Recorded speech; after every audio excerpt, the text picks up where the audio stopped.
Hi guys, this is Craig. Listen, I couldn't ride my Ducati over to Macau because the bridge isn't finished, so I decided I'm going to fly over to Macau.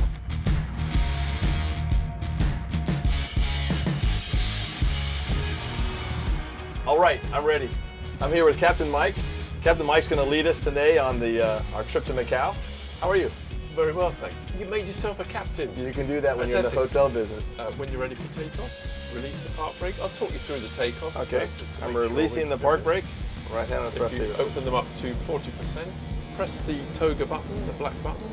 That takes us to 90%. Yep. Keep my hands on there. Yeah, keep your hands on it. So it'll give us takeoff thrust. Holy now. smokes, we're moving. Yeah.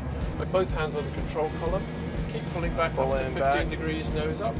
Those buildings are really close. Okay, there we are. Okay. Autopilot, mode control panel, look after the airplane. But we still have to monitor it. Press vertical navigation. So now you can relax. That was stressful. We're heading to Macau. Wonderful. So there's so many instruments here. You have to watch everything at the same time? We're taught to monitor where we're heading. Okay. And also our lateral navigation, but also we need to monitor the vertical navigation. And they'll ask very politely, what's your altitude? And also our speed. That's funny because they'll ask politely. Our office doesn't ask the hotels as politely. Oh, they don't.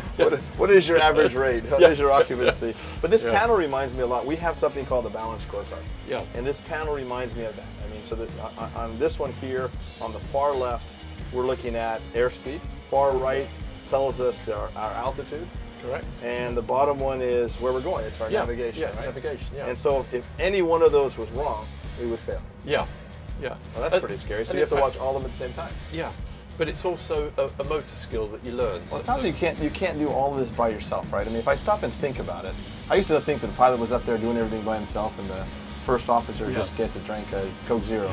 But the truth of the matter is you need that teamwork because you can't look at everything and do everything at the same time. Exactly, yeah.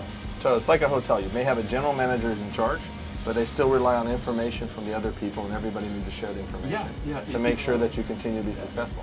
But let's go back to this map here, though, in some ways. So if you want to climb, if you want to improve, if you want to gain more altitude, at the same time you need to be aware of where the other planes are. Yeah. And so you have to deal, in some ways, we have revenue management. They look out, they say, is there a storm in the horizon? How do things look? Where are the competitors? And you've got to take all these things into fact.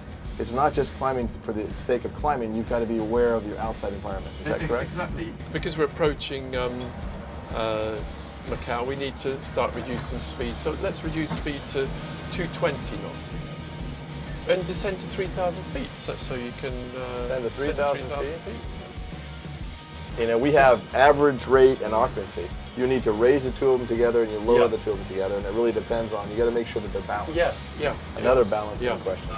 So, take the power off, close the thrust levers there. Very good. Okay, so now you steer with your feet and apply reverse thrust. So reverse thrust coming up. Here we are at the terminal. So there's a competitor to our right, and there's a competitor wanting to taxi out. Can we block both of them? Yeah. Thanks for joining us today. There's really three key learnings that come about from this. And the first one is that we need teamwork. We need to divide up the labor between everybody in the hotel and make sure you monitor and listen to the people that work for you. The second one is watch your controls. You've got different controls that tell you different things. Are your associates happy? Are the guests happy? Are you driving sales? Do you have profit? And make sure you watch all of those at the same time to make sure you stay in the air. The last one is, please make sure that you are continuing to train and learn and be up to date with what's going on in the environment outside of you and also around you. And thanks for joining us today.